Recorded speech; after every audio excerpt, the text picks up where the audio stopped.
Welcome back to the channel. Today we're getting into a case that starts with a woman lying on a kitchen floor and ends almost a decade later in a courtroom that has nothing to do with her at all. Police showed up at a home in the Canberra suburb of Bonner back in March of 2014. At first, the scene looked simple. Laundry still hanging on the line, a peg basket knocked over, clothespins scattered across the yard. And inside, in the open kitchen, a woman on the floor. A bump swelling above her eye, breathing shallow, hands pressed against her stomach. By that evening, a man was under arrest. Again. But this isn't really a story about who got arrested first. It's a story about how far one person was willing to go to make a lie look exactly like the truth. And about one small piece of physical evidence sitting at the center of all of it. Years later, that same piece of evidence resurfaces in a completely different courtroom and quietly ends a completely unrelated man's career. Stay with us. By the end of this, almost nothing about that kitchen floor is going to look the same way it did when we started. Let's go back to the beginning. In 2011, a woman named Sarah Jane Parkinson started a relationship with a man that courts would later refer to only by the initials E.K. His real identity is protected under Australian law, though Australian media outlets would later report his name as Daniel Jones. Now, for the purposes of this video, we're going to stick with the court's name for him, E.K., since that's what the official record uses. So just remember, E.K. is her ex-partner, and he's the man at the center of everything that's about to happen. E.K. had a background in law enforcement himself. He'd worked as a dog handler with the Australian Federal Police. Then he took a job as a corrections officer at the Alexander McConaughey Centre, Canberra's prison. Parkinson worked in that world too, in an administrative role connected to policing. Some reports say ACT policing, others say New South Wales Police in Queanbeyan. It's never quite been settled which, but both accounts agree on one thing. She was surrounded by people trained to take a complaint seriously. For a while, the two of them shared a home together in Bonner. Then, it ended. And here's where it gets interesting. According to detailed reporting from Parkinson's own sentencing hearing years later, the breakup went down in a very specific order. E.K. filed to sell the house they jointly owned. The very next day, Parkinson's mother put a legal caveat on the property, blocking the sale. And the day after that, within 72 hours of that court filing, Parkinson walked into a police station with her first complaint of domestic violence. 3 days. A house, a caveat, and then a police report.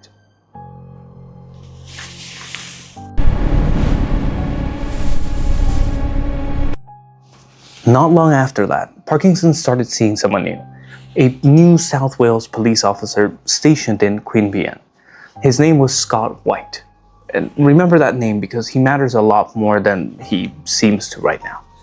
But first, back up to December of 2013. On the 7th, Parkinson went to police with a separate allegation that back in December of 2012, while she and E.K. were still together, he'd sexually assaulted her. Police took it seriously. On Christmas Eve, E.K. was arrested, charged, and then released on bail.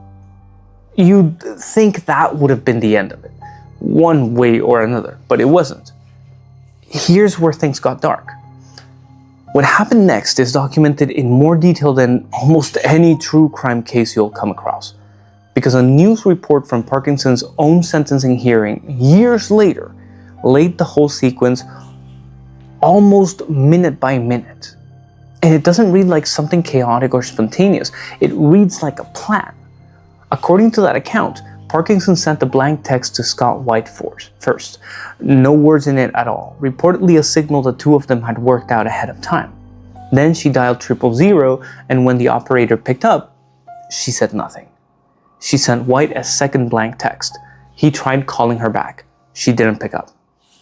Then, still according to that same reporting, she staged the scene herself, knocked over the washing basket, scattered the pegs across the yard, tore open a condom packet, unbuttoned her own jeans, injured her own head, then she lay down on the kitchen towel and waited.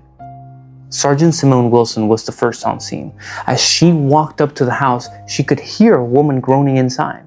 She noticed exactly what we described: the laundry, the overturned basket. Inside, she found Parkinson on the floor, a bump on the left side of her head, sore shoulders, sore stomach, nauseous. At this point, Parkinson's story was simple. Her ex, E.K., had come to the house, forced herself to kneel outside, and slammed her head against a retaining wall. She said she didn't remember how she'd ended up inside. Because her jeans were undone, officers sent her to the hospital for a sexual assault assessment, even though at this point, she hadn't actually alleged a sexual assault. And that detail matters. It's going to come back later in front of a completely different judge. That night, police came back to talk to her again, and the story had grown. Now, E.K. had hit her head against the wall twice, grabbed her, told her he wasn't going to jail because of her. She'd blacked out, she said, and crawled back inside. Meanwhile, E.K. had been asleep that morning at his parents' granny flat, a small guest house behind her place. Police arrested him right there, in front of his own family, and charged him with assault. This time, he didn't get bail, and because he worked as a corrections officer, they couldn't send him to a normal remand facility. He was sent to the maximum security wing at Goulburn, sometimes called Supermax. 23 hours a day, locked in a cell. 5 days after that, on the 26th of March, Parkinson gave police another statement. The story grew again. More memories had come back, she said. Now she claimed she'd knocked the peg basket toward him as he approached, that he'd grabbed her throat with one hand and held a brick with the other, dragged her to the wall, pulled her jeans down, threw a condom packet at her, raped her while she fought back. 3 different versions of the same afternoon. Each one worse than the one before it. Later forensic testing told a very different story about what actually happened in the house, and we'll get there. But at this point on paper, the case against E.K. looked about as bad as it possibly could look. E.K. sat in custody at Goulburn, locked up almost around the clock, for somewhere between 4 and 4.5 months, depending on which source you check. 23 hours a day in a maximum security cell for months. For his parents, Ian and Michelle Jones, this was the start of something that would reshape the rest of their lives. And here's the detail that a lot of people who followed this case can't shake. According to Michelle Jones's own victim impact statement, given years later at Parkinson's sentencing, the family was so scared for their son's safety in that maximum security wing, they drew up his will. They talked through his funeral wishes. He hadn't been convicted of anything. He was still legally presumed innocent, and his own parents were quietly getting ready for the possibility that he might not come home. I don't know if you can imagine what that felt like. Ian Jones has separately claimed in a formal letter to ACT government ministers and senior police that the investigation into his family was handled in a way he called targeted and unprofessional. He says police didn't properly interview family members. He also says that after E.K. got bail, the family faced ongoing surveillance and intimidation. Unmarked cars outside the house, random traffic stops, patrols near their property, anonymous calls late at night. These are the Jones family's own allegations, made in their own statements and their own public letters. They're not findings from any court, tribunal, or oversight body that we could locate. Nothing here should be taken as confirming them. What we can say for sure is how the family responded. They started keeping diaries, photographing their own comings and goings, installing security cameras, living in their words in constant vigilance, waiting for the next accusation to land. Eventually, EK moved to Western Australia. His parents paid for it. The whole point was distance, getting him away from any reach of further complaints. And then there was the money. Ian Jones later told the sentencing court the legal bill came to around $300,000. Other reporting at different points across this 5-year saga puts the number as high as $600,000 to $800,000, maybe reflecting costs that piled up later during the separate case against Scott White. Either way, hundreds of thousands of dollars spent defending a man against something that never happened. And right in the middle of all of that, the custody, the fear, the money, 3 more complaints landed, fast, and all aimed at EK's wider family. June 1st, 2014, a car like his father's, she said, ran her off the road and threatened her with a knife.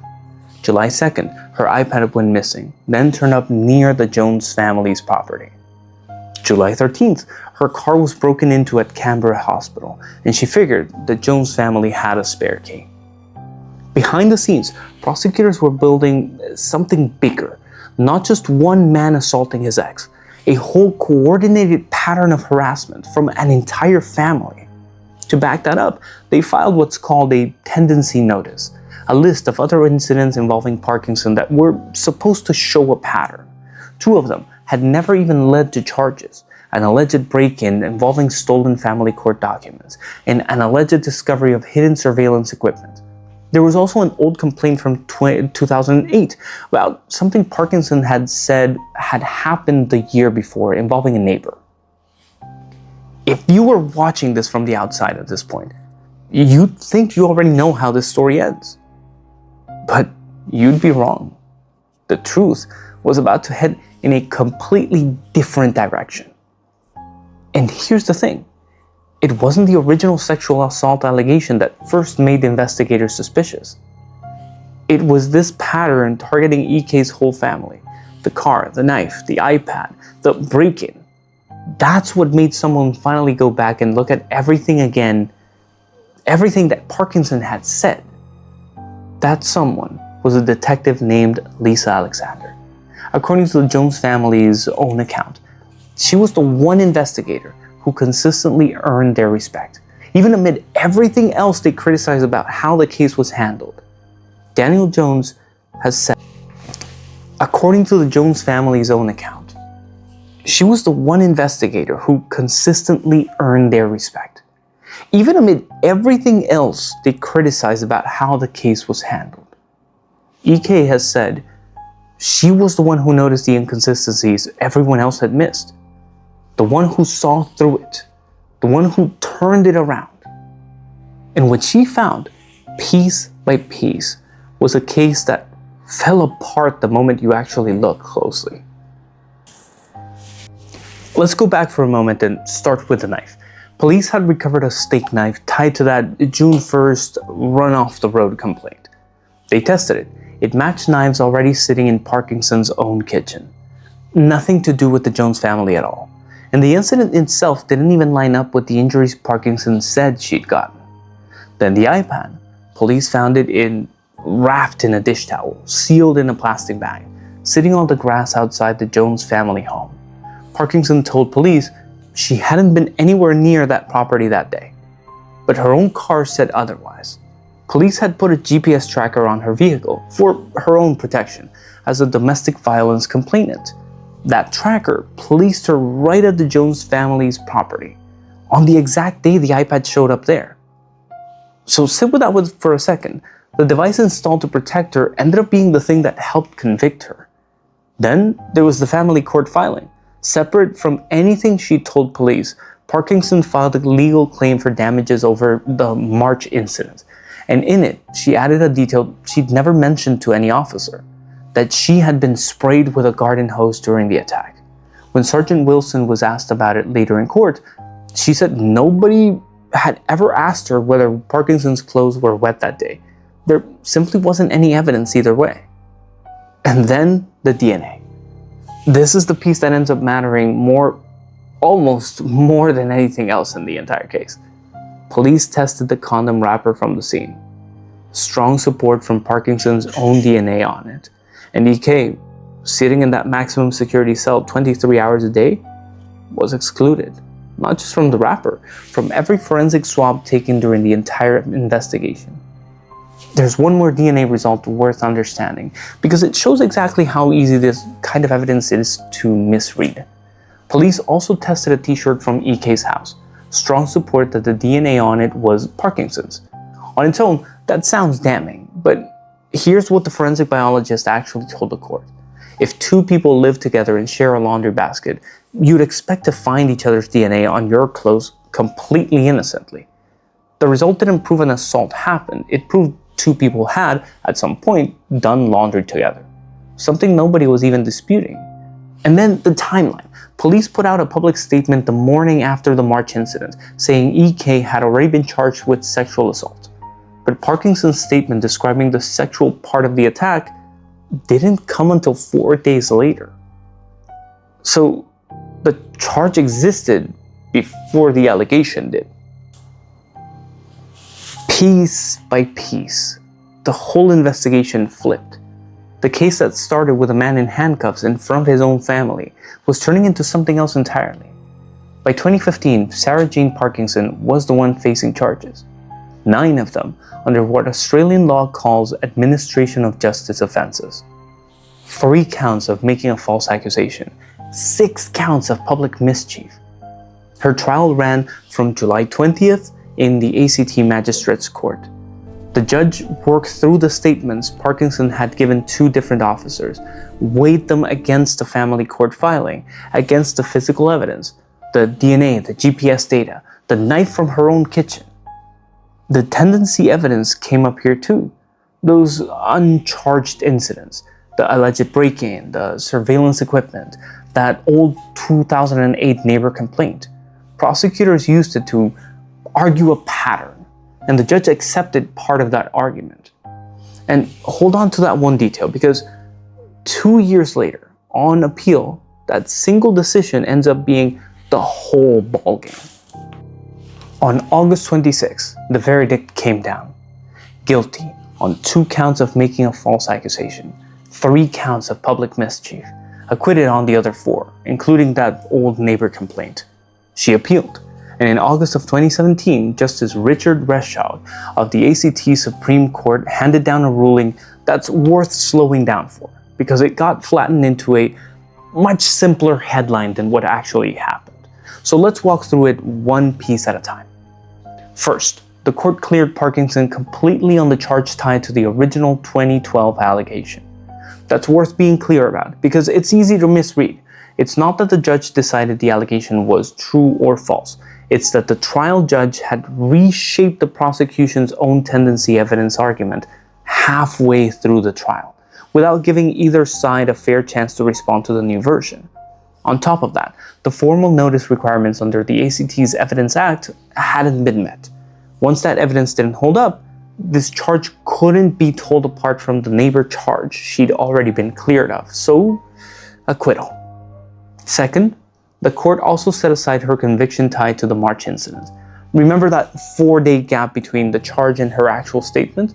Justice Reshaw found what's called a latent ambiguity in how prosecutors had built the case. In plain terms, it wasn't clear which accusation or exactly when the charge was supposed to be based on.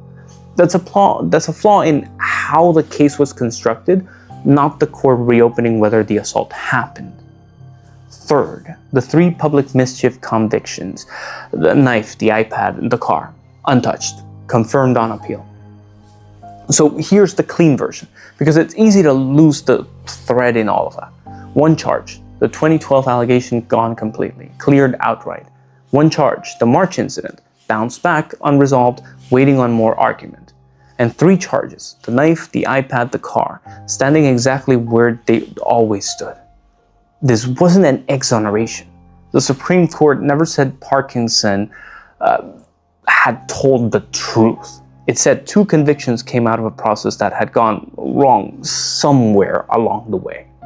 And the story, it still wasn't over. It's about to get more complicated. More than a year later, in November of 2018, Parkinson pleaded guilty to a renewed charge of making a false rape allegation, closing out the piece the 2017 appeal had left open. Exactly how that plea connected to the earlier appeal isn't fully spelled out anywhere in the public record. What we do have, in a lot of detail, is what happened on January 17, 2019. Parkinson walked into a packed ACT magistrate's courtroom to be sentenced. White pants, a red floral top, hair pulled back. She'd already handed her jewelry to a family waiting outside. When the sentence came down, she didn't visibly react. Her lawyers gave the court what they had: character references from family who still stood by her, the guilty plea, no prior record of a psychiatric assessment that found no diagnosable mental illness. The Crown prosecutor, Trent Hickey, flipped that last point right back around. If there's no mental illness, he argued, then the only explanation left is what he called in an open court greed and plain old maliciousness. Now, it's worth being precise about what that actually is. It's a prosecutor's argument made alongside a psychiatric finding of no diagnosis, not a clinical read of her state of mind that anyone can independently verify. Hickey also pointed out the guilty plea had come years too late to earn much credit. The prosecution put a real number on the cost of all this too: roughly 900 hours of police work, about $43,000 direct costs. As far as the prosecution knows, this was the first time in Canberra's history anyone had ever been sentenced under this exact charge. Magistrate Beth Campbell didn't mince words. The administration of justice in the territory, she said, has been significantly damaged by the offender's conduct. Parkinson, she found, had exploited how seriously the system treats allegations like these. And in doing that, she damaged the process itself and made things harder for every real victim who might now get looked at with more suspicion because of what she'd done. She called the Joneses family victim statements moving and distressing, said the family was deeply and justifiably aggrieved, said their complaints about the system's failures had not fallen on deaf ears. She sentenced Parkinson to just over 3 years. 3 years and 1 month, according to other reporting, with a 2-year non-parole period. By most accounts, Parkinson got out on parole sometime in 2021. The exact date isn't confirmed anywhere we could find. For EK, her ex-partner, the man this whole thing started with, and for his family, after 5 years of fighting, this was finally the end. But there was still one thread still hanging, and it led right back to a torn condom wrapper on a kitchen floor in Bonner. Now let's circle back to someone we talked about at the beginning of this story, the New South Wales officer Parkinson started seeing right after EK, Scott White, the one who got those blank texts that morning. Back in 2015, at Parkinson's original trial, White gave evidence.